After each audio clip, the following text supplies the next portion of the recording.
Gamariya, Na'am. ka ce mun akwai magana kuma ka jawo ni nan kuma gashi ka ce. Wata magana ce? Wallahi dama ba komai bane. Akan rayuwa kaga talauci mun ka tutu. Sauran mutane duk ba haka ba. Kai kadai ba. Kawai zuwa ne na yanke shawara. Nake so kashe kaina kalle da riga ta tai. Duk ta yi yaki. Ka kashe kanka. Sosai ma. Ka kashe kanka. Eh. Kamun daidai. Wallahi kamun daidai. Dama ne. To me ake da wannan dinan ne wulakantacciyar rayuwar?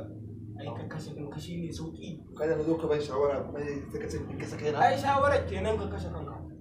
Ina da wata guntuwar fiya ko ita zan da koma. Kawai dan na ce ma zan kashe kaina me kuka ban shawara kirki kai ma ba abokin kirki bane.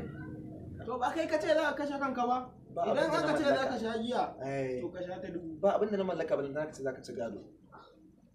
To Ka gane ni yanzu abin da nake bukata ma kafin ka tafi idan ka tashi tafiya dan Allah in za ka tafi ina son hulan.